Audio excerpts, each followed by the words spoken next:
Welcome to Moose Plays, everyone. I'm the Liquor Moose, and today we'll be going over just the season recap of UPA D-League. I like doing these kinds of things. I like getting my thoughts out there and stuff like that. Before I begin, this is going to be probably a pretty long video. It's just a random guess because I know how I talk and I kind of know what I want to do with this. So this will be a long video. So be prepared for that, or like if you're really a fan of me, I guess you could just tap out and listen. But we're gonna be doing a few things today. But before anything, I guess I should get some thank yous out of the way. So thank you to all of the admins who admitted me into the UPA D-League this season. I know D-League Commissioner Ice, who is now the new UPA main commissioner. Thank you very much. I'm sure, I have a feeling Troy was a D-League commissioner, was a D-League coordinator, this season, so I'm sure he had some say, and I'm sure Ben, who is a UPA admin, also had some say because they had been in a league with me before, but either way, it still had to go through all the other admins, so thank you to Noah, aka No Fun Intended, who is a D-League coordinator as well, and then the other admins, River and Nick. I'm sure maybe they didn't have as much say, but everyone, all of them, just like thank you for giving me the opportunity. Thank you to all the D-League coaches who provided some great competition this season. We had a few who kind of just like we had a lot of drops realistically throughout this season, which was a little disheartening. But eventually it came to a point where we did have a very solid lineup of coaches, and there was some great games played this season, so that was always nice. And then obviously, thank you to everyone who watched, because it means a ton that I can provide some awesome content to some people and just like put a smile on their face, or maybe they learned something new.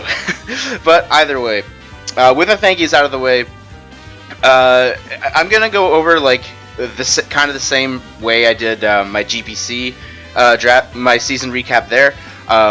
So I'm going to start with like my overall experience with the season, then I'm going to go through all of the Pokemon that I drafted, or I guess used, and then I'll go through like all of my games individually and stuff like that. So yeah, so starting off with just like my general experience with the season, I had a lot of fun, but I think it was like the point where after I played Bird, I felt my game stepped way the fuck up, mostly in terms of play, because I had said throughout the early part of the season, I was really happy with my prep actually, pretty much throughout my entire season, because with when I was in GPC, I wasn't really all that happy with my prep, but I was really impressed with my play in that season. Maybe it was just the fact of I had quite an offensive team in that season, so my prep was always pretty much straightforward of just like speed creep, max attack, and then just whatever's left in HP. But then like I came to here, and suddenly my prep just went like it felt like on a different level, like from where I was at. And yeah, I was really happy with all of my prep that I put in throughout pretty much the entire season. But for the first week was fine, but then like after the first week, I don't know, there was something just with my play that was just off. I can't explain it to you, but like there was just something like I just couldn't, like whether it was just because I couldn't close out a game or because I was making dumb decisions, like there was just something with my play that I just wasn't feeling. And then I played against Bird, and all of a sudden like it felt like my play was matching my prep. And I can't really explain why. Maybe it was just because it was such it was just such a good game. Because spoilers if you didn't see it, the game ended with me winning 1-0 with my Jolteon being at 1% HP. So yeah, like maybe it was just because like that game was really good. But after that, I felt like my prep, like my play started to match my prep. Because once I got into playoffs, like my goodness, I just felt like I was the guy to beat. Like as weird as it sounds, it just felt like I was the one playing the best at the time, and it's not a put down towards like all the other coaches that were in playoffs. It just felt like I was on a roll and I wanted to keep my momentum going. And yeah, so like I don't know what it was. My prep was really good this season. My play only shot up like in the second half of the season, but I'm really looking forward to keeping that building and playing momentum going forward into UPA main come January. I'm not too sure whether I'll be doing a league concurrent with that. Probably not, if I had to guess, but who knows? Things could change by then. But yeah, so I guess not really too much to say about my season in general. Like at an overall standpoint. But maybe that's just because I didn't really record a script for this. But yeah, so I guess we can get over to like more so the cool part of the video, which is talking about my draft. So we'll start off with my first pick, Megaane. And man, Megaane is fun to build with. Oh, this thing just gets so like I felt I didn't even do Megaane justice, and I thought it still performed relatively well this season.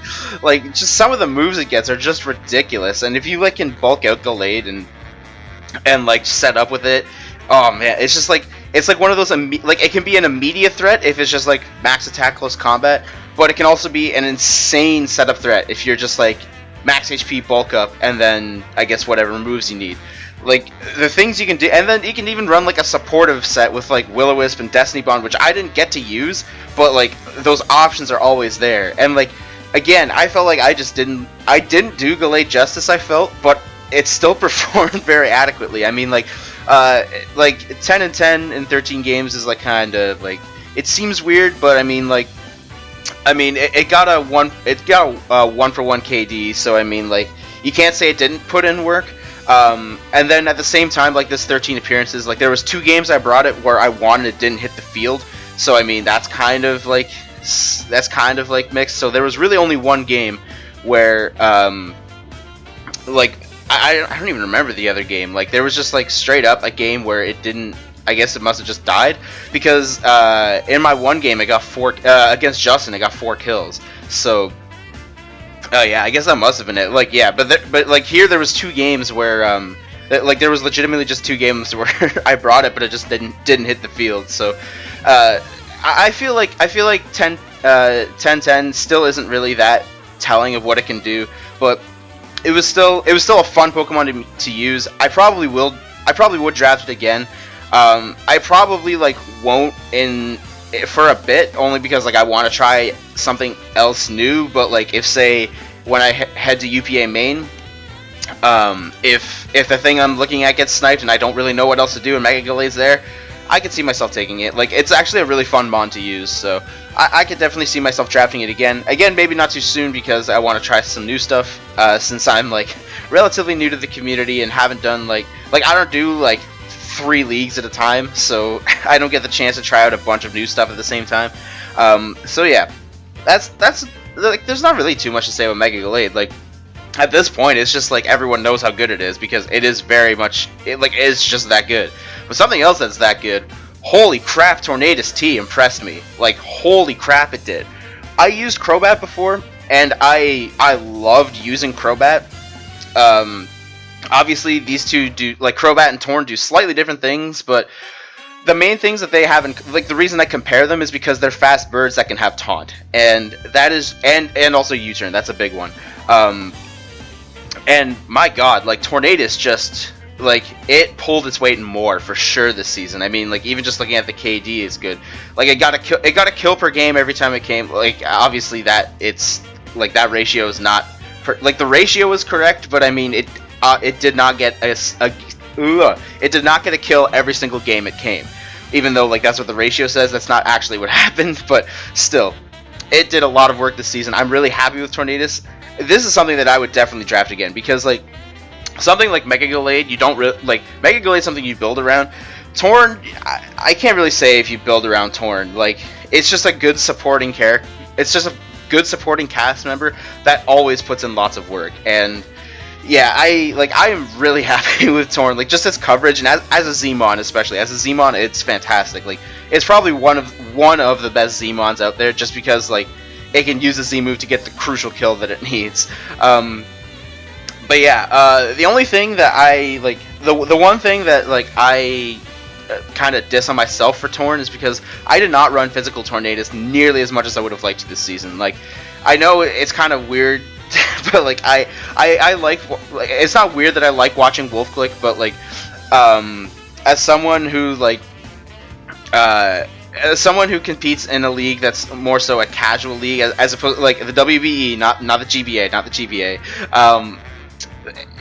I really liked watching his Torn sets, obviously barring the Focus Sash set, but like even just like Citrus Berry Acrobatics, like I think that set would have been like really good at some point in the season, but I just never had the opportunity to bring it. I would have loved to bring Physical Tornadus with like a like an expendable item, and then acrobatics, and then whatever the hell moves I need. Like that would have been cool to use, but I'm still really happy with the work that Torn put in. I would have liked. Oh my goodness, I can't think. The only thing I feel like this is missing is like an immediate recovery move. Like if this got Roost, like this would probably be borderline broken. But yeah, like Regenerator's fine, like it is reliable, but it's not as good as like say Recover or something like that. But yeah, like again, everyone kind of knows what Torn does, but like holy crap, it was just so good when I used it. And then we have Hydreigon, and I think Hydreigon was probably we went from like 2 Pokemon at one end of the spectrum to something like at the total opposite of the spectrum, because I think Hydreigon was probably the biggest disappointment this season. It just like every time I try, like I guess I didn't really count in my head, but like once the game against Bird happened, like I just brought Scarf Hydreigon every week, like straight, like it's not an exaggeration. I brought Scarf Hydreigon every single week once I played against Bird, because it was just like the set for the match. And like yes, it's Scarf Hydreigon. That set is very good, and it's arguably its best set. But when that's a set you're basically forced to bring every single week, then it just becomes like so linear and not really all that fun to use. Which is a real shame, because Hydreigon has some insane coverage and like a really good stall breaking set too with Taunt and Roost. But and like it can defog too. But like I said, every single time I wanted to run Z Hydreigon, I swear, like the Z Crystal just fit on Tornadus way better. And yeah, like I don't know, like just the fact that I had to run Scarf every week and I couldn't figure out a way to bring like a proper physical Hydreigon, it unfortunately just like made me kind of made me like, I guess the proper word is bored. It made me bored of Hydreigon. Yeah, that's the best way to put it. So I don't know if I would draft this again. I think it's still all right. I think, yeah, I would say it's worth the 14 points. It just like it just seemed like its move pool makes it seem that it's not very linear, but when applying to it in gameplay, or sorry, team building and then in play, it's a little too linear for I think what you want a 14-point Pokemon to do. When you're like like I guess I can't really say that, because like usually Keldeo's around 14 points, and that's like pretty much the most one-dimensional Pokemon you can get. But like when you look like Infernape is 14 points, and that thing can do literally anything. But like Hydreigon, like in theory can do a lot of things. It always comes down to like, I needed to outspeed this thing, so I have to run Scarf on it. And then when you run Scarf Hydreigon, you always just run Draco, Dark Pulse, U-turn, and then coverage move, and it gets a little stale after a while. And I think that's the main reason it probably left a taste in my mouth. I probably won't draft it again. If it really fits my team, I think like I would consider it. But other than that, I honestly don't know if I would draft Hydreigon again, or at least get some better Scarfers or something like that. Like I honestly doubt. Like I can't really explain. Like I guess I can. Like it just seemed its play is very linear, which is why I didn't really like Hydreigon. Which is odd, because the next Pokemon we're going to talk about is Skarmory, which again is another pretty one-dimensional Pokemon, but like Skarmory is just like the most reliable Pokemon that a single team can have. Because, like I said, throughout literally the entire season, there are just so many physical threats that could be like gigantic threats to your team, but you just have a Skarmory and then you have a check to it. Like, I had to face off against the Tapu Bulu. Like, I brought this to check it. Scolipede, same thing. I brought this to check it. Mamoswine, same thing. Like, there was just so many things that would be gigantic threats, and Skarmory just says, like, no, you don't go out of hand, basically. Yeah, like Skarmory was just like I enjoyed it. Excuse me. I had it once before, but this was on my Skarmory was on a team with Heatran, which isn't exactly the double steel core you want. Usually, you want something that like you usually want a bug steel with your Heatran. And I had this. It was all right, but I mean, it kind of got blown back by electric attacks, and it wasn't like it just wasn't as good in the core with Heatran as I would have liked it to be. But with this being my primary steel type of the entire team, it made Skarmory a lot better. And on top of that, it was just like I almost never had to worry about any hazards or like hazard removal because I had this, and it could come to almost every single game. In fact, like I had 14 games total this season. Yeah, because I had 11 regular season games and then 3 playoff games. So I played 14 games, and this and Megaane were the 2 that came to 13 out of those 14. And yeah, like Skarmory is just like it's just such a glue Pokemon that you can like if you're missing a steel type, you stick it onto the team, and it just automatically fits. It seems weird having Skarm and Torn on the same team, but I personally never had a problem with it. Because for ice type attacks, I always had my. I mean, once I had a Zoomer, I could always bring it in. But I mean, like even then, oh my goodness, like Skarmory isn't immune or Skarmory isn't weak to, oh my goodness, to ice. But for electric type attacks, I did always have my Celebi to resist, and then both my Jolteon and my Diggersby to be immune. So I just had enough like team members to make the Thunderbolt weakness a little bit less of an issue. Or even Hydreigon could resist the electric attacks. But anyways, Skarmory, like on this team, fit really well, and I think overall is just like one of the most reliable Pokemon you can draft. Which is weird because like I mostly took Skarmory in round 4 because all of the good Steel types were leaving the board, and I was just like, okay, if I don't pick Skarmory now and someone else takes it, then I'm just gonna be left with a really bad Steel type, and that's definitely not what I want.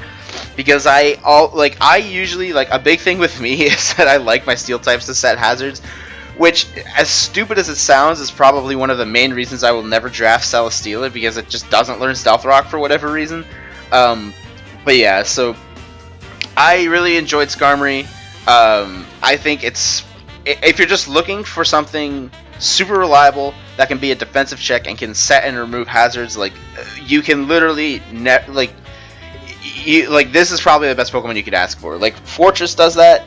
Tentacruel sort of does that since it can set Toxic Spikes, but Skarmory is just way better than both of those. Yeah, like, Skarmory is just, like, insanely good. Mostly due to the fact that it also gets Roost, but, like, I cannot say enough good things about Skarmory. And, yeah, like, I think it's just an amazing Pokemon. And now, we're going to get into a little bit of a confusing topic when talking about my Jolteon, because my god, I think, like, just pure appearance-wise and stuff like that, I'm pretty sure that, like, Jolteon, I guess maybe not necessarily, but, like, Jolteon, like, oh my god, like, it just went nuts. Like, it didn't really go, like, nuts compared to some of the other things on my team, but, like, it did very well this season. And, like, obviously, again, if you know me, I hold my electric types up to a high standard. The issue with the Jolteon thing here is that it really only excels when, like, I was able to have this excel because we were allowed to baton pass, like, things, basically.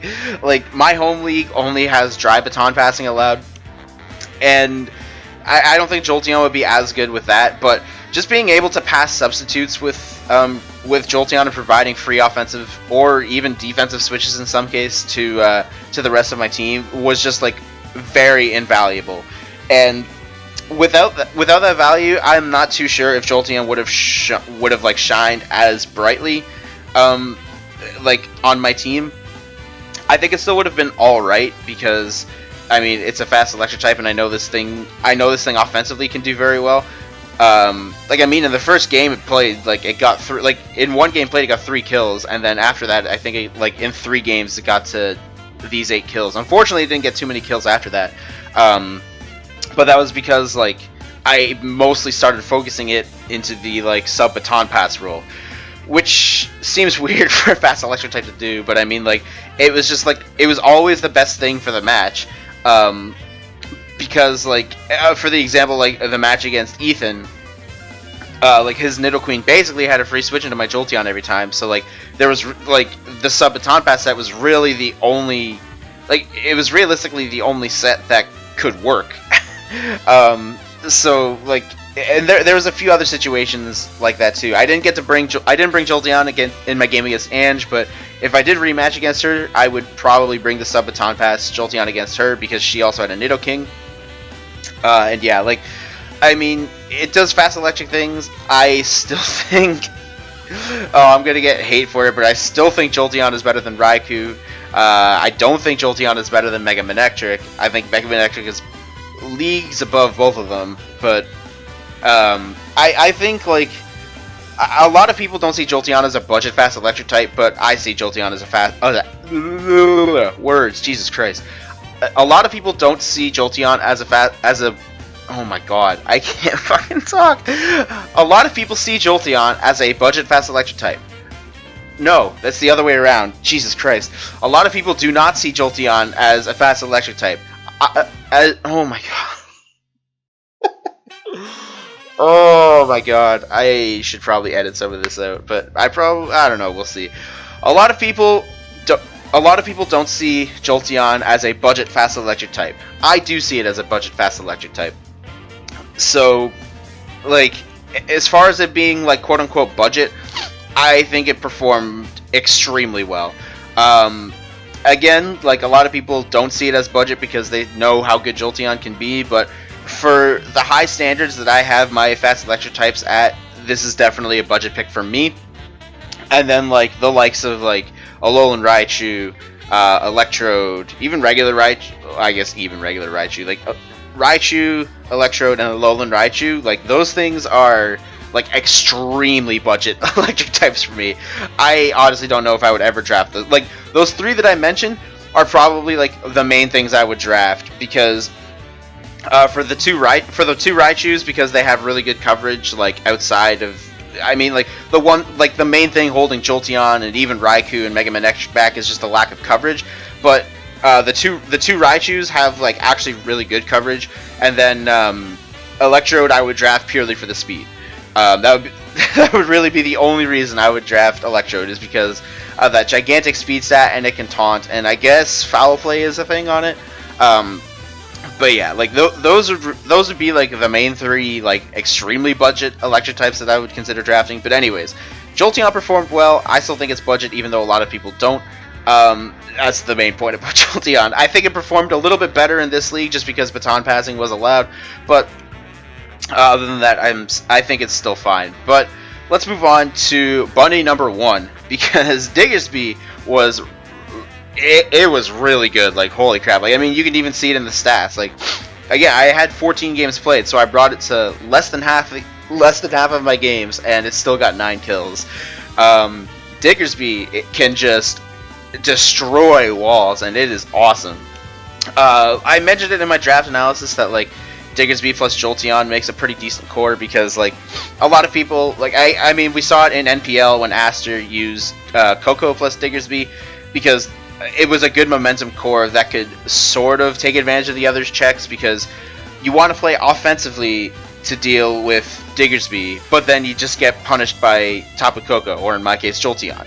And then you want to play fat to go up against my Jolteon, or in Aster's Tapu Koko, but then Diggersby just breaks fat, so it doesn't really so, like, the pairing of the two together seemed really good.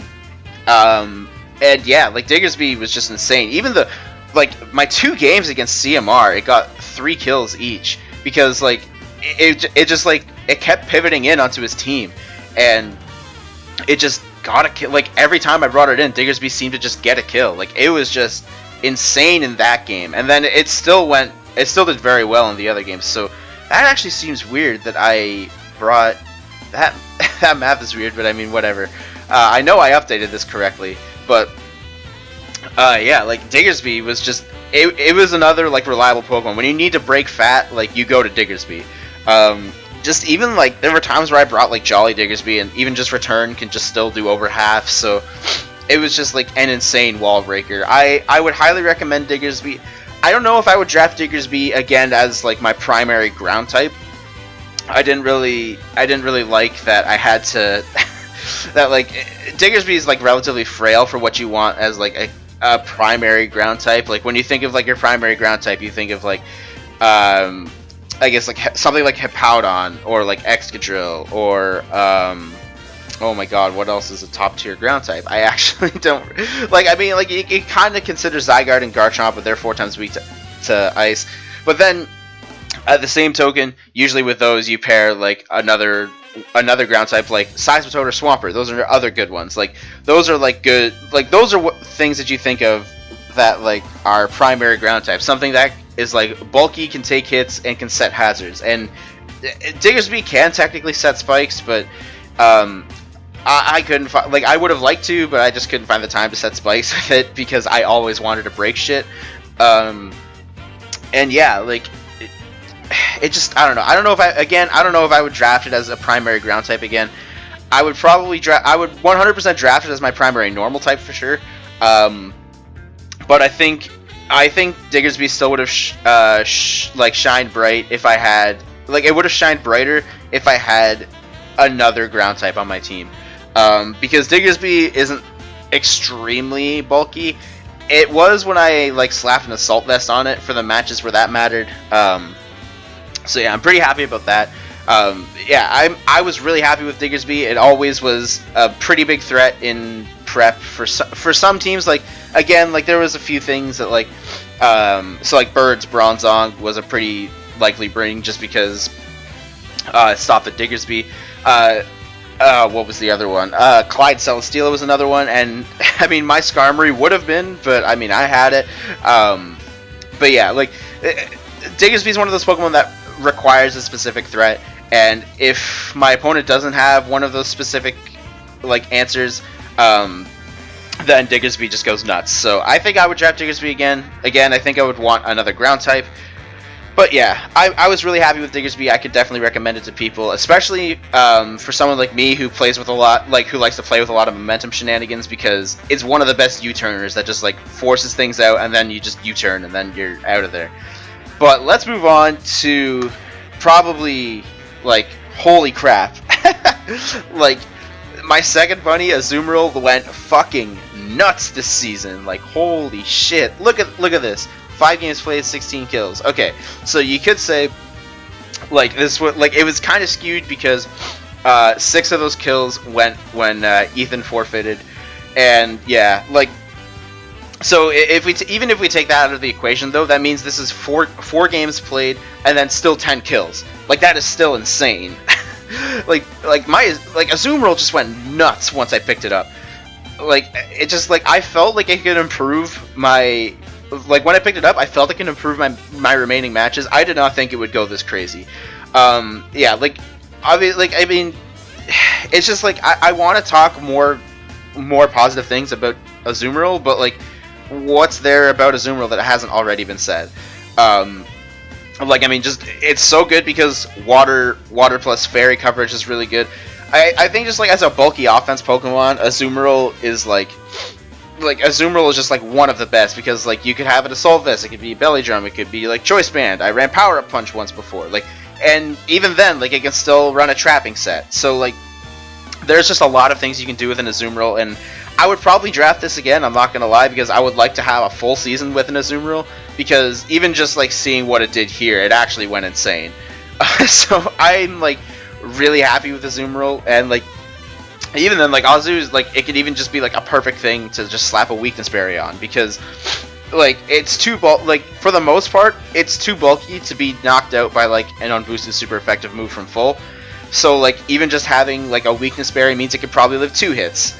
But yeah, like I thoroughly enjoyed Azumarill. I would highly recommend drafting it, and yeah, I probably will draft this again at some point. To be fair, I probably won't draft it as a primary. As a primary water.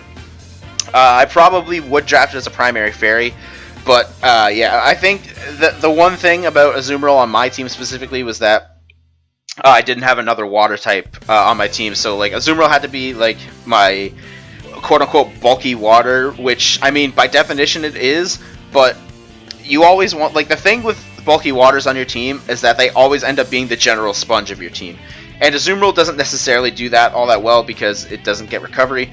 So again, I would definitely draft this again, but as a primary fairy that also happens to have a water typing onto it. I would try to get another water type onto my team to go along with my Azumarill. So next, we have Delphox, and unfortunately, I didn't really get to show off a lot of Delphox. I've used it before, and I know what it can do. Granted, when I used it last, it wasn't ORAS, but I know, like, just from seeing people use it in other leagues, like, Delphox can put in a lot of work. I unfortunately didn't get to show a lot of it. I think my set against Blitz was creative, but not mine, so I guess I can't really take credit with it. But, like, even stuff like that, it just shows, like, how creative you can get with Delphox. It's like it's almost like it's not quite as threatening as Azumarill, but like when I was saying about like Azumarill was like the perfect Pokemon to slap a weakness berry onto, Delphox is very similar, but realistically only on the special side, because it actually has really good special bulk, and then it can also, like, the thing I would argue about Delphox is that it has much better setup than Azumarill does. I think Power Up Punch is fine for Azumarill, but I personally don't like Belly Drum sets because I find them to be slightly unreliable, and then it's slightly unreliable in case of crits, for one, which can pop your Citrus Berry, and then for two, you're way too reliant on Aqua Jet in Belly Drum sets. So with that in mind, I really do like Delphox's setup options better, even though it really only gets Calm Mind, but like its coverage is really good. I think it still would have made a really good Zmon if I had it for the rest of the season. I unfortunately didn't get to bring Z Sunny Day. That would have been pretty cool. Just to get like the +1 speed and then have Fire Blast be powered up and then also be able to run Solar Beam. That would have been cool. But yeah, like even just like right there, like just having Z Grass for Solar Beam to try to break bulky waters. And even if you didn't want to run that, like it's still got Grass Knot, so it still did a lot of damage to bulky waters, like maybe barring Rotom Wash, which unless I'm mistaken didn't get drafted. So yeah, I really enjoyed like even just the two matches I brought Delphox. Like the one match I brought against Ange, like the Assault Vest Delphox actually was just like a pain in the ass for her to deal with, just strictly because of the speed tier. Like Delphox is a very good Pokemon. The stats don't really say it because, again, I only had this for 3 games in the regular season. I only brought it to 1, and then matched up really well against Blitz, so I brought it. And unfortunately, I couldn't really do anything with the Mega Gardevoir. But yeah, I still like Delphox. I still think I would draft it again. Maybe not on a team with as many Psychic types, but I mean, that's kind of what we get around. Yeah, I would definitely draft Delphox again. I do think Delphox is better than Magmortar. We'll get to that in a second. But like, I didn't pick Delphox at first because it was just like 1 point too expensive for what I was looking for the rest of my team at the time of draft. So once I just kind of sucked it up and went to 10 Mons, I was like, alright, I can afford Delphox. I really like Delphox, so I'll try it. Anyways, moving on to Garbodor. I mean, I didn't use Garbodor. I think it would have been fine in the matches I brought it to. Like again, like with something like Garbodor, it's not something that you're gonna bring. Like, it's not something that you're gonna bring every game. But I think with Pokemon like this, where it's just like your budget pick, it's a success if you bring it more than once. Essentially. I definitely thought about bringing Garbodor against Ange because of that Tapu Bulu. But I mean, like, I have a Skarmory anyways, and like Skarmory is like probably the best Bulu. Like Skarmory and Fortress together are probably like the best Bulu answers you can ask for. So yeah, like I guess there wasn't really a need for Garbodor, but I still think what it provides is fine. Like it provides a sword, like a pseudo bulky poison type. But the main attraction to it is that it does set hazards, which is always good. I think I would probably draft, like I would have to like plan to draft this, but I could definitely see myself planning to draft it again. I kind of just picked it up because I was dropping my poison type, and I didn't want people to try to set toxic spikes on me, which is weird because like my 3 possible defoggers all avoid toxic spikes, so it's not really that big of a deal. But yeah, last up. Like I can't really say too much about Garbodor because I just straight up didn't use it. So next up we have Celebi, and I have to say like Celebi does not deserve all the shit that people give Celebi. I think it's a perfectly fine grass type. Like it's just like extremely bulky. It can even set up rocks, which I actually didn't bring a ridiculous amount. I thought I would bring the rock set a lot more, and like I mostly use this as like a defensive, like in a defensive role, but its offensive coverage is actually quite good, and it gets both Nasty Plot and Calm Mind, so I could definitely see myself running like setup variants of Celebi a lot. I couldn't find, like, unfortunately, I couldn't find those opportunities to do that in the season, because I think, other than pretty much my game against Ange, because that was like the one time I did run setup set, which didn't even work because it was kind of meant to set up on the Starmie and she didn't bring it. But like all those other matches, like it was definitely warranted that it needed to be defensive, because I faced off against Zygarde 50 twice, so it had to be defensive there. I faced off against Megalopony, so it was defensive there. And then I don't even remember the other matches. Oh right, it was defensive for Clyde Zeraora, so that was a thing. Like Celebi is actually like quite good, and does, like, everyone shits on it because they're just like, oh, Shaman's better because it's not quad weak to U-turn. The thing with Celebi though is that it's way too bulky to be knocked out by random U-turns from Pokemon. Like uninvested U-turn from my Tornadus is not knocking out my Celebi. Even like uninvested U-turns from Tapu Koko is not knocking out my Celebi. Like Celebi is just too bulky for that, so it can just recover on them. Like the 4x bug weakness, like the thing, like yes, obviously actual bug threats are a problem for it. Like it's not like Celebi is not gonna 1v1 a Scolipede, it's not gonna 1v1 a Mega Pinsir, like it's not gonna 1v1 like a Scizor or a Mega Scizor. Like it's just not going to, because like they're way too powerful, and like just the stab attacks on their bug attacks, are just like, it turns them way too powerful. But like random hidden power bugs and random U-turns from Pokemon are not going to knock this thing out. It's way too bulky for it.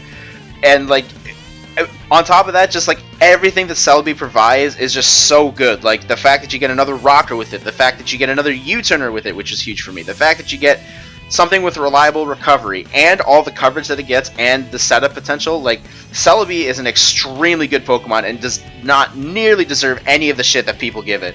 And I would 100% consider drafting Celebi again. Like again, like the fact that I guess like before I picked up Delphox, like my psychic type before that was Mega Gallade, which in all fairness doesn't really count as like your bulky psychic type. It just has a psychic typing that gives it Zen Headbutt basically. The fact that this had to be both my bulky grass and my bulky psychic type, a little like meh, but I mean like Celebi was just so reliable in the matches that I brought. Like okay, in most of the matches I brought it. It looked pretty embarrassing in the match when I brought it against CMR because it was meant to check a Mega Metachamp that didn't show up, and then again the same thing with against Ange. It was meant to check a Starmie that didn't show up, so it looked pretty embarrassing there. But like when you give it a job, it is very good at doing that job. And like yeah, I would 100% draft Celebi again. Like this thing was very, very good, and I think people need to try it out a lot more before they can just say, oh, I'm not gonna draft it because it's 4x weak to Bug. Like Bug is like spoiler alert, Bug is not a very good offensive typing, and it doesn't get a lot of coverage moves barring U-turn and hidden power. And if those are just random U-turns and hidden powers, like they're not knocking out Celebi. Celebi is way too bulky for that. But yeah. That was everything on my current team. On my previous team, what did I have? Okay, I had Alamamala, Magmortar, Muckin, Diancie. Okay, so let's, I guess, going in that order because that's how I drafted them. So Alamamala, it was very, very good when I had it. It just like I thoroughly enjoyed, but like it was another one of those reliable Pokemon that like kind of went into the defensive core that I had with Skarmory, and like. With Skarmory and Aloe there, like obviously the electric weakness was there, but I also did have Hydreigon, which at the time when I drafted the three together, like I was like, okay, those can actually make a pretty good defensive core because then they all get reliable recovery, even though I didn't really bring Roost on Hydreigon all that often. No, I brought it once and didn't click it. But yeah, like Aloe just. Like it was very good and an extremely good wish passer since it also regenerated once it passed its wishes. It was just like I want like Azumarill matched up very well against everyone that I still had to play or could potentially play. So I just needed to cut my losses and drop it and pick up Azumarill, because in case you didn't notice, after I made the transactions, my team went from, like, in my opinion anyways, it went from balance to very much bulky offense. I lost a lot of my defensive pivots in my Aloe and my Diancie, and I guess sort of my Muck, but mostly the Aloe and the Diancie. Just not having those reliable defensive pivots around, and then adding like all offensive Pokemon with Azu and Delphox, that like pretty much sealed the deal that I was playing bulky offense now. But anyways, yeah, I still think Aloe is very good. If I'm in the need for a budget bulky water, I would definitely consider drafting it again. Again, my first option, I thought my first pick when I drafted it would have been Vaporeon, just because it could baton pass its wishes. But having a regenerator core with Tornadus was really good. So ultimately, I think it worked out for me. I would probably draft Aloe again.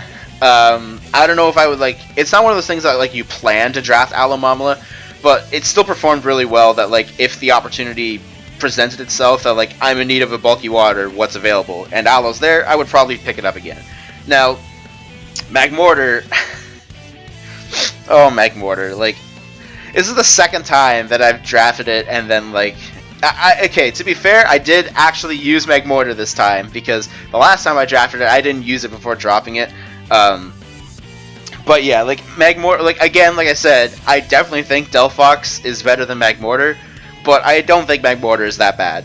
I think it's a very good budget mon. It just, the one match it came up, the one match I brought it actually matched up very well, and if I just wasn't an idiot, which we'll get to in a second, it definitely could have won me the game. And I think the options that Magmortar has, it doesn't really get, it might get Calm Mind, I honestly don't remember, but it does get Belly Drum, so I mean if you really want to run that, but I mean if you just want to boost speed, you can just run Flame Charge and then 3 coverage moves. And then on top of that, it also does have, it has decent special bulk, so running an Assault Vest Magmortar is a thing. I think Magmortar would be good. I think having, Magmortar Aloe would have been really good, because I could pass wishes into a bulky Magmortar, which would be really cool. But yeah, and then, even on top of that, Magmortar gets Mach Punch, so, it can just have, just this random priority move. I do think Magmortar is very good. It's just, I think Delphox is just better, and when the opportunity saw itself that I had a point to improve something, I felt Delphox had a better matchup against my remaining and potential matches, so I picked it up. Not gonna lie, the main one I saw was against Blitz, just because in prep last time when I played against him, Mega Gardevoir was a gigantic threat, and I basically had to run max specially defensive plus Assault Vest Celebi to even do anything to it. So just the fact of having Delphox, which naturally resists its stabs, was just it just felt a lot better. So I just decided to get Delphox, and yeah, I enjoyed the trade, but again, I still don't think Magmortar's that bad. So if my plans don't include Delphox, or if I'm looking at the draft where I'm I need to save a point somewhere, I think I would draft Magmortar again. I really need to give it more of a fair shake, because I honestly don't think it's that bad. I really don't. It's just unfortunately the stars just didn't align. It just unfortunately just didn't work out. But yeah, Diancie, I needed to use Diancie more, because I only brought it to one game, and even in the one game I brought it to, it couldn't even do the thing I needed it to, because I killed the Talonflame before I even brought it out. I think it definitely could have gotten the job done. I'm not guaranteeing that, but even when I was just playing with it, I saw how bulky Diancie could be, and even just with the 100 attacks, it can still hold its own offensively. I think the thing holding Diancie back mostly is definitely that 50 HP stat. Since you're using Diancie as a quote-unquote wall, or a defensive Pokemon, its 50 speed doesn't really matter that much, but the 50 HP definitely lets it down. Even if it was if it was I guess closer to Uxie in a sense, where it was 130 in the defenses, and then you put the 20 from each defenses into its HP to give it a 90 HP stat. Like that would be like Diancie would be very, very good defensively. So yeah, like I don't know. I think Diancie was fine. I don't know if I drafted again because like I don't know. Like it was definitely a reliable rocker. I just like I don't know. It just seemed a little awkward at times because like it was a defensive rock type and rock types are just so bad defensively. It just happened to be like really good against a Talonflame that I had troubles checking. So I was fine. I was kind of fine with letting it go. I don't know if I would draft it as like. I honestly don't know if I would draft it again. Like if I'm in dire need of a fairy, I guess I would. But it just seemed it was a good defensive Pokemon. Just seemed a little awkwardly placed because like. You obviously want it to be defensive Pokemon, but again, Rock is just such a bad defensive typing that like I'm just not really sure about it. And then Muck, yeah, Muck was a weird one. I actually did bring it, which I was quite surprised at. Like I said, I could see myself bringing it more than once, even though I only brought it once. Theoretically, it could have worked in the role that I was trying to bring it in. It was strictly just to check a Thunderous Eye and. Yeah, I don't know. Like it seemed all right. I probably wouldn't draft it again. Like Alolan Muck is just like once you saw what Alolan Muck can do, like compared to regular Muck, Alolan Muck is just so much better. So I probably wouldn't draft Muck again. I tried it basically just to make sure that like again at the time of draft, I felt that like my team had a little bit of trouble switching into Fairy, just because like at the time my only Fairy resists would have been Skarmory, which is a decent Fairy resist, but like it's always pressured defensively by other things. And like yes, it gets reliable recovery, but I mean eventually it's gonna break at some point. So yeah, like Skarmory, so my Fairy resists were down to Skarmory and Magmortar. Skarmory seems like a good one. It's always pressured like with the rest of the team though, and then Magmortar seems like a decent Fairy switch in, but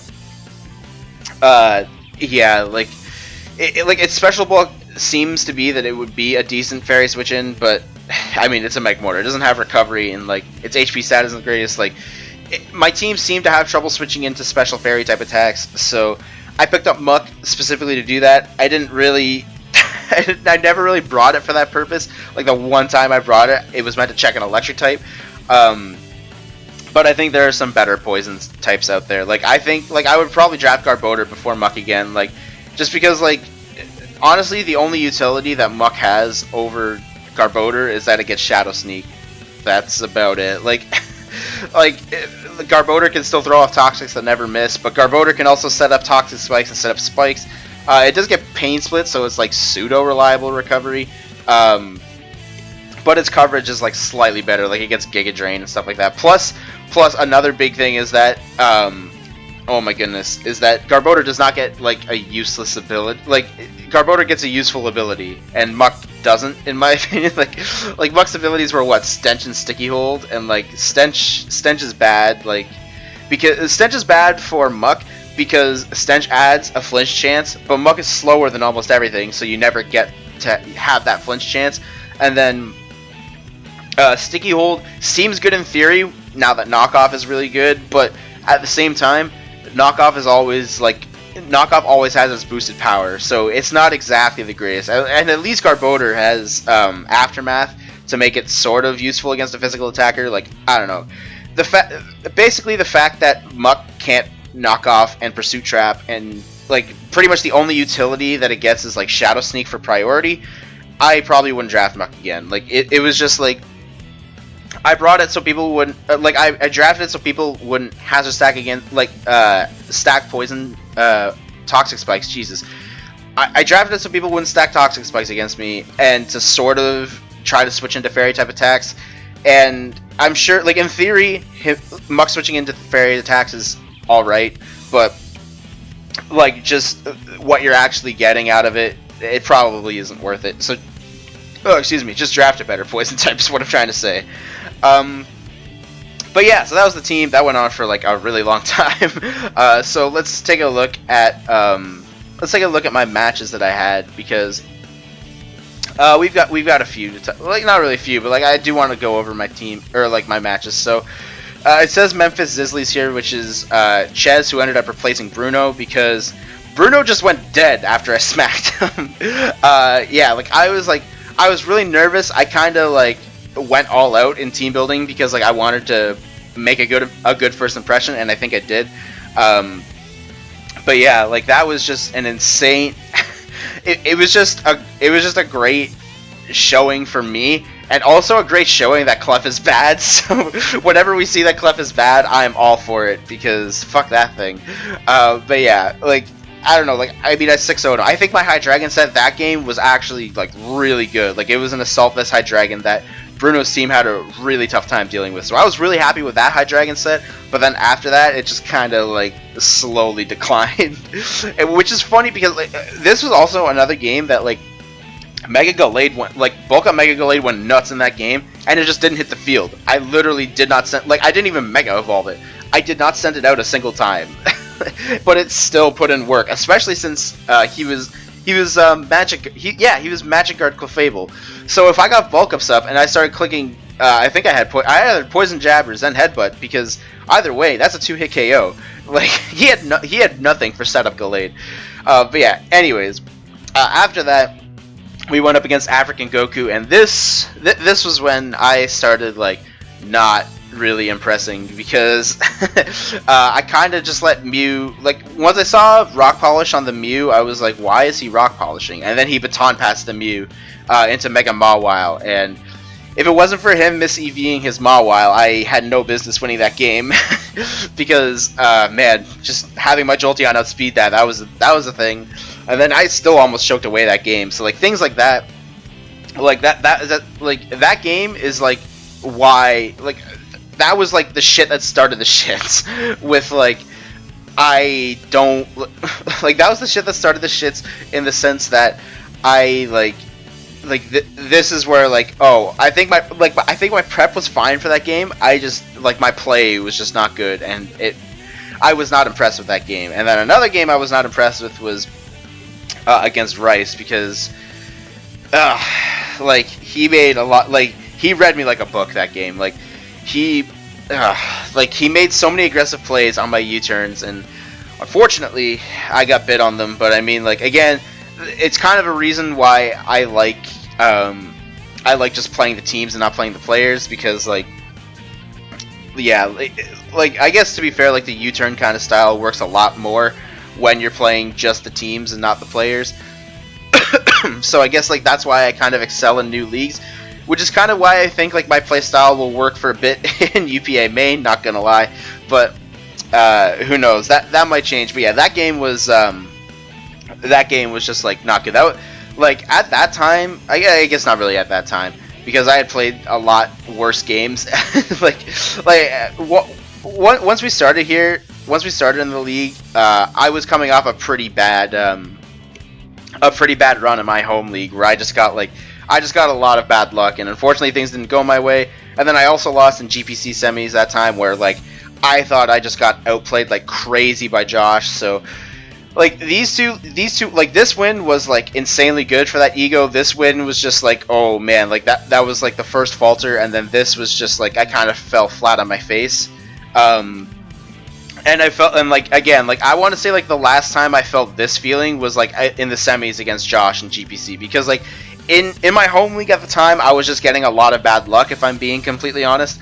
But like in my other semifinals game against Josh, like he just straight up outplayed me. Like I said at the time, like the only time I even got like a foot in the door in that game was I got in my Blaziken onto his Alolan Ninetales, which couldn't kill me, and High Jump Kick was pretty free. But at the same time, like Josh just sacked a Shuckle, and like I mean it's a Shuckle, like no one cares about it.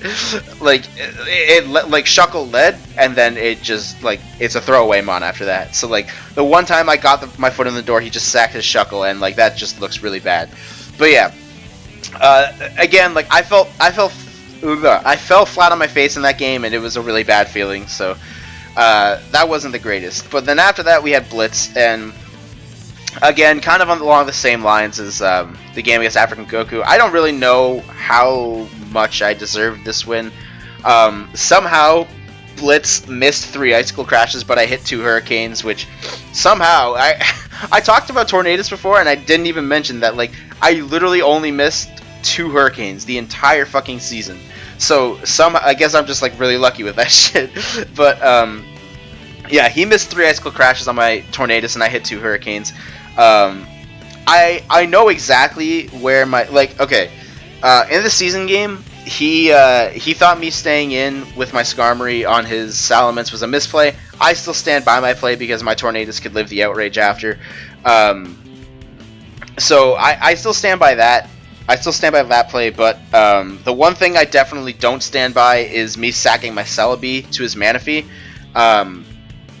After he, like, his Manaphy, like, it was honestly just kind of a misconception because he did have the leftovers on and I kind of forgot he was just leftovers. Because once I saw he sent out his Manaphy at 6%, he switched into my Skarmory, right, and he clicked Surf, and I switched into my Celebi predicting that. So I didn't take much from the Surf. But what did happen after that was his leftovers triggered before the Toxic, because I switched into the Celebi thinking, alright, the Manaphy dies after that. But then I needed to stall out basically another turn, and what I should have done was switched out Celebi into Skarmory, because even if he clicked Surf again and killed Skarmory, it wasn't that big of a deal, because the only 2 things Blitz had left were his 2 ground types. And his 2 ground types, even though one of them was a Piloswine, I brought a pretty bulky Celebi that game, and I don't think Icicle Crash could kill, especially because I also carried Giga Drain that game, so I would have recovered back a lot of health on his Piloswine, and I don't think his Icicle Crash, like, the Giga Drains on my part, like, he couldn't race, basically. Like, his Icicle Crashes couldn't race against my Giga Drains, just because I was recovering health. So yeah, I definitely regret sacking my Celebi at that point. If I could have gone back, I would have doubled Celebi out back into Skarmory. Even if he clicked again, like, the Signal Beam was pretty obvious from him, so the Skarmory probably would have survived. But even if he did predict that and click Surf again, like, and Skarmory went down, having Celebi there instead of Skarmory was definitely way better. And also, I got a little overzealous once I saw his Donphan was like at a low amount of health. I was just like, okay, I can just click Close Combat with my Mega Gallade and knock it out. And then I should have calced it, that it didn't. So that was another misplay. Again, it was like I still felt I had very good prep that game, but like that game was another clear example of like I was not impressed with my play in that game. I really was not. Like that game hurt. Even though I won, like that game still hurt. And then talking about games that hurt, holy crap! Like these next 2 against Clyde, like I literally just didn't have my head on my shoulders for a single turn. If I had just I guess it was kind of like a couple of turns because Clyde got up a Toxaspice with his Toxapex. Oh, excuse me. I ended up sending out my Celebi, which yes did get poisoned, but Celebi has natural cure, so that doesn't really matter. And then for whatever reason, I decided, okay, he's gonna switch in Celesteela. This is the perfect opportunity to set up my rocks, not thinking that I needed to defog the T-Spike away. So I set up my rocks, and then I U-turn out into Tornadus to defog, and then I just thought, oh wait, I just set up my rocks. I don't want. Literally the only thought I put into the turn was, I just set up my rocks. I don't want to look like an idiot for defogging my own rocks away after literally just setting them up. That was the only thought I put into that turn. And then I just clicked U-turn instead. And the reason that's so bad is because I let my Magmortar get poisoned, because, let me tell you, Magmortar had a very, very, very good matchup against Clyde.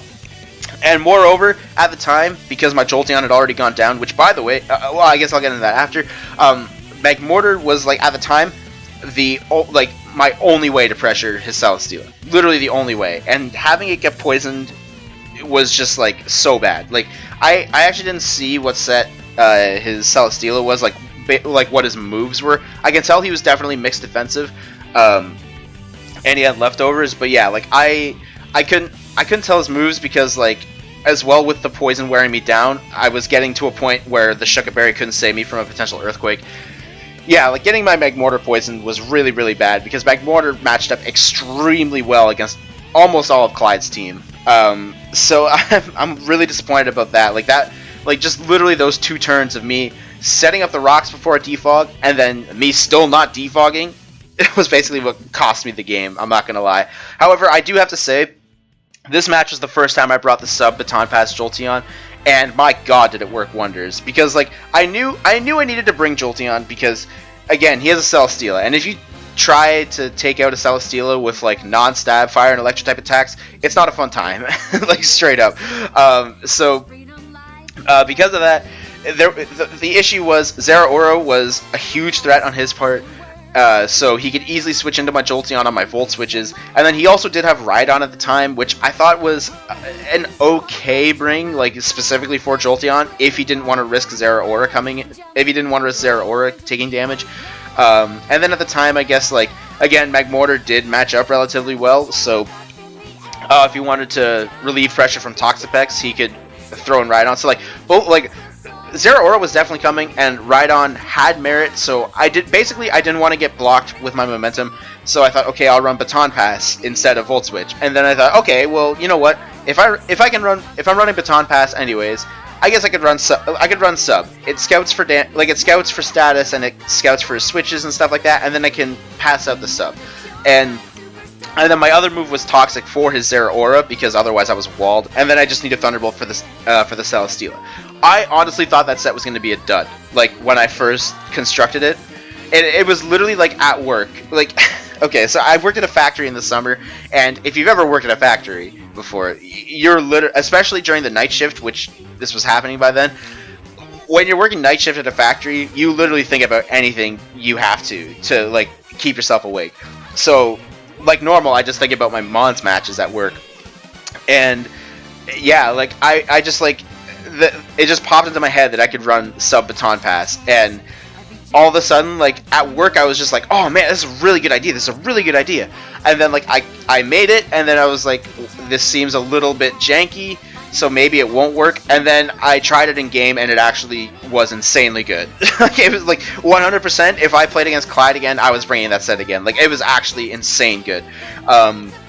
So yeah, like that, like I guess that was like truly the shit that started all the shits when it came to my sub Baton Pass Jolteon, because holy crap, that set actually put in tons of work against Clyde, and I was really happy with it. But yeah, so pretty much other than that Jolteon set, that game was not very good, and that game hurt. That game really hurt because I really saw where I went wrong, and my god, like the game against Clyde hurt, but it did not hurt as much as the game against Carson. Like, holy shit. And Carson even admits this, I felt like I outplayed the shit out of Carson. I outprepped him and I outplayed him, and I still lost because I choked. It was 100% on me, and like this was like at that point that was like that was the bottom of the barrel. That was like, oh my god, like that was such a misplay. I don't know why, like I don't know in what universe I felt like that was a play, and then that was like, oh man, like I actually really jeopardized my playoff chances by losing this game. Like that was like, like I felt like I put in a crazy amount of prep time for that game, just because like the last time Carson and I played, it was another 1-0 game, and he went on the upper hand. So I was like, okay, no, like I am going ham. I am beating him, and I am solidifying that I do like after my game against Clyde, I was like, all right, I need to step it the fuck up. So like I did, and then I still fucking choked the game away. All I needed to do was click Zen Headbutt. On my Gallade, but I thought for whatever reason that Swords Dance was the play, when in reality it wasn't, because even if he couldn't kill me, then Zen Headbutt I can still get 2 hits off with Zen Headbutt, and then Tornadus can clean. It was just such a stupid fucking decision on my part. I was so mad at myself.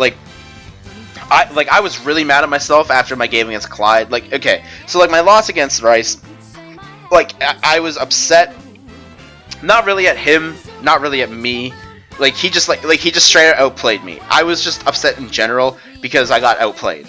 My game against Clyde, I was super mad at myself, because that was my own fault for not defogging the toxic spikes away. Like, literally straight up. That's the only reason I can't really say it's the only...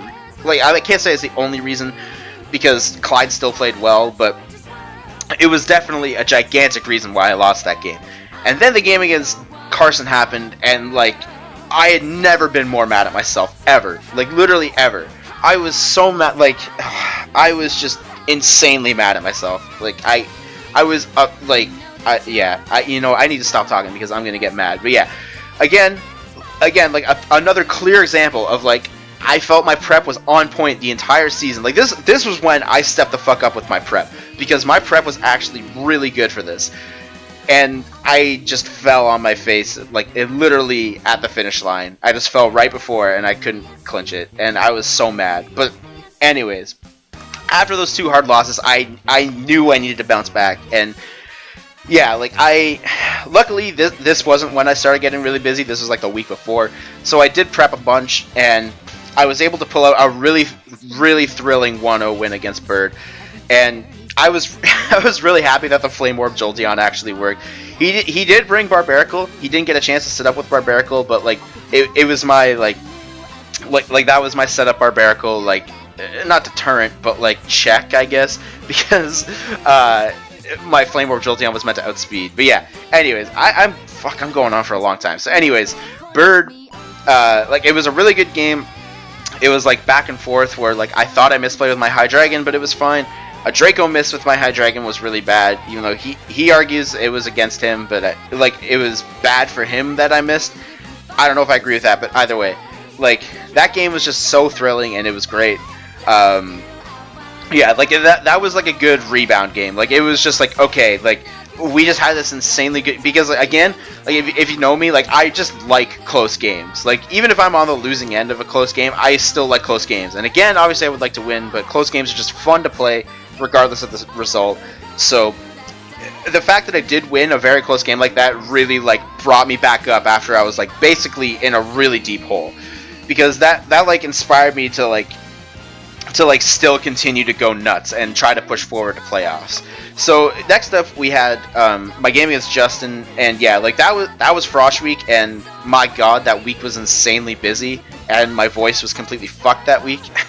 But yeah, like I don't know, like it felt like I can't even remember. I just remember like I brought some like decent sets that looked good against him.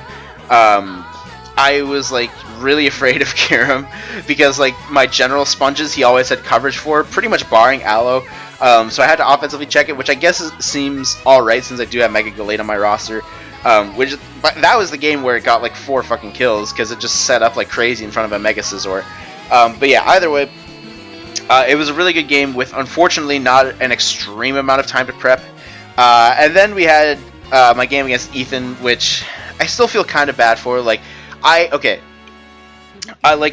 only feel bad because like I guess Ethan does know that I didn't mean to meme him, because that was 100% not my intention. But at the same time, there just wasn't a better Jolteon set, like straight up.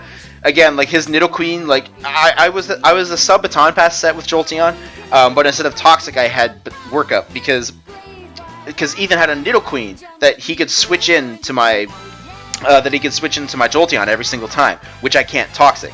So I just thought, okay, well, what's the next best move I could have on? And I just saw Workup there, and I was like, well, I honestly don't know if I'll ever click it, but it's definitely better than Toxic, since that doesn't grant Nidoqueen a free switch. So yeah, I just don't think there was a better Jolteon set. I'm sorry if you thought I memed. I 100% didn't mean for that. But yeah, then we had this isn't actually his team name, by the way. I just realized it's actually not changed on the doc, but this was my first game against CMR, and again, like that was just such a good game. Like that's one that's like in my head for a long time. Like he really like that was a game where both of us kind of stepped up, and CMR really had to step up, because if he lost that game, there was a very good chance he was eliminated from playoffs. Yeah, that game was actually crazy. Again, came down to like a 1-0. It did seem like at the very end that like he was gonna win it, but like I mean, I guess there was a chance that if I crit his UC, I could have won. But like still, it was a really good game that both of us kind of went back and forth, and another game where like Diggersby actually went nuts. I guess I don't think that like CMR was predicting AV Diggersby, because like I thought it was a very solid bring against him. But yeah, like I guess yeah, I did bring Scarf in the finals, and I guess that set sort of makes sense. But yeah, AV I felt was just really good for the match, as it could pivot into Coco a lot better. But yeah, so it was just a really good game overall. Again, I felt like this was when school started to like really like this is when school like started the track to like assignments started coming in and stuff like that. So there was a little bit less time to prep, but I still think my prep was really good.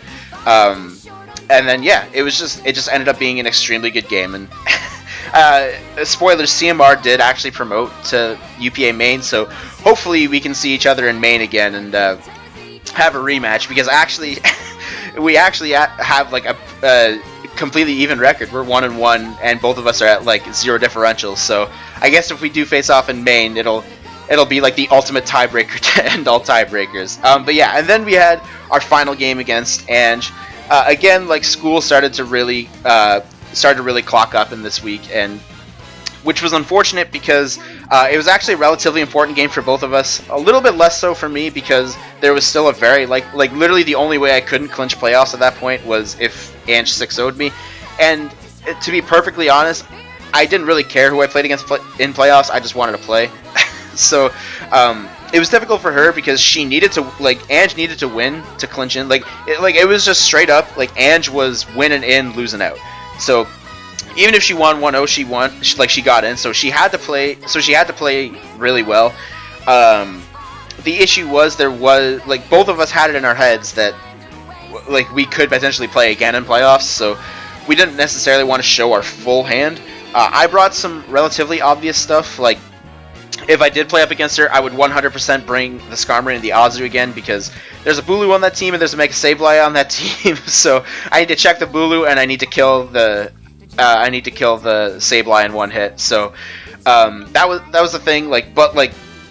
It was kind of weird. So it was a weird prep match, but I'm really glad I was able to bring Life Orb Torn and Sub Combine Celebi, even though the Celebi set didn't really work out because it was meant to check Starmie, which didn't show up unfortunately. But yeah, so it was a really good game on Ange's part.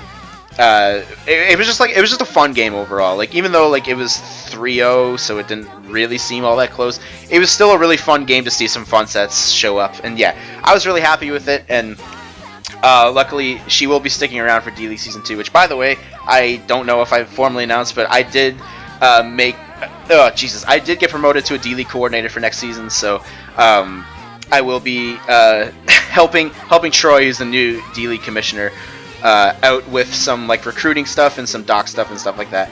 But anyways, yeah, after that we got into playoffs and we played up against I guess the playoff games aren't here, but we played up against Blitz again. And yeah, that was when that game happened. I already had it was a really good game against CMR, even though I lost, and then it was a really fun game and still a really good game. It was an important game. That was the thing. Everyone was watching this game because it was an important game, since it was literally a make or break for Ange. So we had after my really good game against CMR, and then we had the really close game against the really close and important game against Ange. I just felt my match against Blitz, all eyes were on me. As in I just came off of really 2 good games, even though I lost the one. So what am I gonna do next to follow it up, basically? And I felt my prep just went nuts that game. Azu got 2 kills. Delphox still performed well. Yeah, I don't know, it just felt my prep went nuts against Blitz. And then at that point it was just it kind of felt the main coaches who were watching closely were just all right, this guy definitely knows what he's doing. It was just a fun game for me. I don't know if Blitz felt it was fun for him because yeah, because in my opinion the game wasn't really that close. And I don't mean any disrespect to Blitz at all. It's just I felt I kind of kept the game at my pace throughout the whole time. So anyways, it was really good as a performance from me, so I'm really happy with it. And then we moved into the semifinals game against Bird, and yeah, that was another game where I was just all right, I need to go ham, which was really unfortunate because at that point, once playoffs started,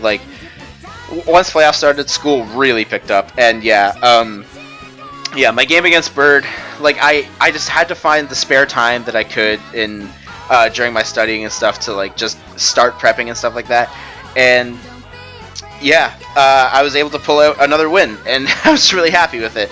It was a lot closer than I thought it was going to be. My game plan kind of changed from being like, again, like that was a game where I was like in a balanced kind of build, but then I had to move to bulky offense because my last check to his Talonflame was my, oh my goodness, my Diancie. That's not here anymore, so I had to offensively check it with my Azu, which did end up working on, unfortunately, a misplay on Bird's part. He just didn't click Roost. He just like clicked Flamethrower on instinct and then didn't, like, he meant to click Cancel, but I guess I just clicked Liquidation too quickly. But yeah, so we did pull out that game, which is really good for us. I still don't agree with the Zygarde set he brought. He said he never got lucky against me, which, okay, I guess the, like, getting the no burns on the Azu with the Keldeo, I guess that's kind of tilting. Even though, like, for the Keldeo specifically, it didn't matter, since I could still, like, even if I got burned, I could still break sub and knock out from where it was at. However, he said he never got lucky with the Dragon Dance sets, or, sorry, with the Sleep Talk rules. And, I mean, yeah, I mean, just, I mean, don't run Rest Talk. I mean, like, that's kind of, like, I mean, if you're going to complain about that, that's the only solution for one. And for two, it still wasn't the right set because he was mono 1,000 arrows, which Celebi just straight up walls since I had HP Ice and Recover. So yeah, I didn't agree with the Zygarde set. Either way, we got that win. I was super happy, and like once I saw that I beat Bird, like all the guys in the UPA were just like, oh damn, like yeah, no, now this guy is the real deal. So then the finals came around, and I think Troy put it the best when he said the D-League finals is not nearly what everyone expected, because it was me, the D-League crowd pleaser, which I guess I can kind of agree to, since I was literally the only one in both D-League and main who was uploading, and oh my goodness, and like I don't know, I feel like I can make like get along with people relatively easily, so I can definitely see why I was the crowd pleaser. And then we went up against CMR, who is definitely the underdog. He took a 2-5 team and won 4 games straight in the regular season, and then won 2 playoff games to make it all the way to the final. So he won 6 straight games. Jesus, I knew he had to take 2-5 to 6-5 to get into playoffs, but it never occurred to me that he also did have to win 2 playoff games. So he won 6 straight games before I played up against him. So holy crap, good for him. Like, that's a really good showing. Holy shit. But yeah, that game went nuts. Like, it was literally, like, it was like not really a stall fest, but it was like the first, I want to say, I don't remember the exact, but like the first 15 turns of that entire game was just like the two of us just trying to get positioning over each other. And then I got the first kill with my Azumarill on his Porygon 2, and then shit just dropped. Like, we literally just went kill for kill after that. It was actually, like, it was just so funny to see, like, the game, like, basically shift from, like, this chess-like stall war to, like, basically my shotgun's at your face and now your shotgun's at my face. It was kind of funny to see that, but ultimately we did get not lucky enough, but like we were able to put ourselves into a position where we could get the last kill, which is which, I mean, I guess really we still did, even if CMR didn't try to go for the second Calm Mind. We were still in that position. The only thing which would have made it super exciting was that I had to hit a Hurricane, which I hadn't fired off a Hurricane barring my Z move before that in the game, and then like I said, throughout the rest of the season, I had only missed 2 Hurricanes literally the entire regular season. I don't know, like on one hand, you're just like, okay, you've had really good luck with Hurricanes the entire season. I'm sure that good luck will rub off there. And then on the other hand, it's just like, you've only missed 2. Like, you have to miss 1 eventually. But yeah, luckily, CMR decided to Calm Mind against my Mega Gallade instead of attacking what's in front of him. So our Diggersby did not have to take damage, because that was the thing. So like, he did prove to be Sugarberry, but even if he was at +1 and he killed my Mega Gallade right away, I do send out Diggersby. I click Earthquake, and obviously it pops a Sugarberry and he survives. But like I said before, his Tapu Koko could not knock me out with anything. Like, Hidden Power Ice did not get the roll if he was because again, if he was boosting item, like if he was Life Orb, he could, but then he's not Sugar Berry, so he dies to the Earthquake. So if he is Sugar Berry and he's a +1 without a boosting item, no roll on Dazzling Gleam or HP Ice could kill. So I definitely get the second Earthquake off, and then it all came down to and then like again, Earthquake should be a guaranteed kill, or no, maybe it wasn't on the Metachamp. I guess like his out would have been like if I clicked Earthquake on the Coco with a Sugar Berry, then he hard switches out into Tornado, or sorry, into Mega Metachamp. But either way, the whole point I'm getting at too is that like him going for the second combine basically sealed it. But even if he didn't click, oh my goodness, even if he didn't click, fucking words, even if he didn't click the second combine, my Diggersby put my Tornadus into a position where it could still kill the Mega Metachamp. I would just have to click Hurricane. And then literally it would come down to the Hurricane miss, because if I miss, then he knocks me... maybe he knocks me out with Ice Punch. I actually don't remember. I did have some physical bulk into my Tornadus, so there might have been a chance I lived it, but I still kind of doubt it.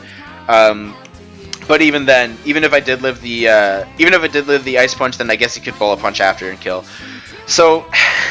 it would have come down to a Hurricane miss, which would have been like an insane way to end a championship game, but either way, we did put ourselves into the position where we didn't have to do that, and we could just click U-turn to safely clinch the championship. And yeah, that is my season recap. My god, I talked for way too long. I don't know how long this fucking video is.